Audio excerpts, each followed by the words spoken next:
I've had a Five Nights at Freddy's video cooking up in the lab the last week and a half. It's getting closer to being done, but it's not quite there yet. In the meantime though, I wanted to have a quick look at the internet's newest favorite thing to talk about. The Amazing Digital Circus. Over the weekend, I saw some weird looking animation with a staggering 50 million views in just over 2 weeks of it being out. I had never heard of this IP or the channel that posted it, so I was heavily in the dark for context.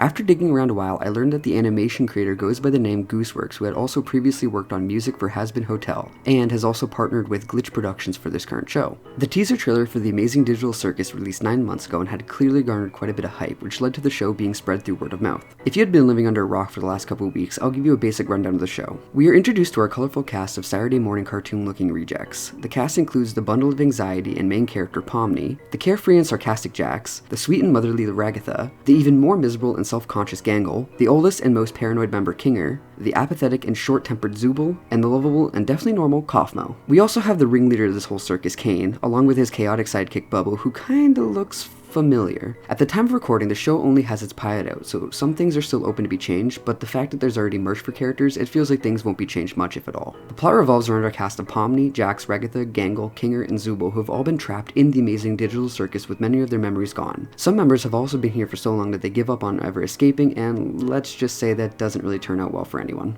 The group are all held here by the ringleader Kane, who explains to everyone that even he doesn't know a way out, and to just give up and enjoy the Amazing Digital Circus. Kane comes across as showing some care for everyone stuck here by coming up with these adventures for everyone to keep their minds busy.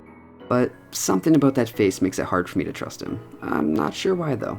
The first episode is spent learning how the circus works as well as being introduced to the cast. We learn just enough about each character to get a general sense of their personalities as well as some of the limitations of this world. Things such as everyone not needing to eat or sleep, but they do anyway for the sense of routine and to keep their minds healthy, and to not, abstract.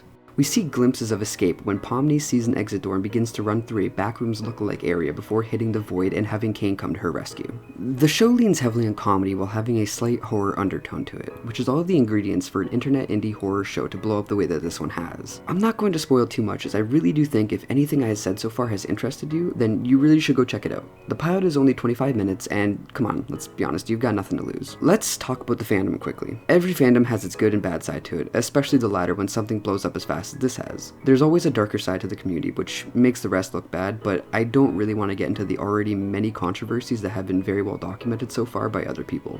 But I do want to give kudos to the creators for trying to damage control and put out the internet fires for the last few weeks. On the other side of things, the community has already made such great fan art, memes, and animations. I expect in the next few months, much of the negativity will die down and the people who actually genuinely enjoy the show and want to see it succeed will be sticking around. As a side note, on the Silly Green site, Pomni has over 2,000 hits already, which is it's just great. I could go on about the details of the show and point out some of my own theories, but there's a time and place for that. Right now though, I urge you to check out the show and I'll leave a link in the description to it. I also urge you to check out all the fan content that's being made at a rapid pace. Thank you all for watching, I hope you check out the show and I'll see you in the upcoming FNAF video.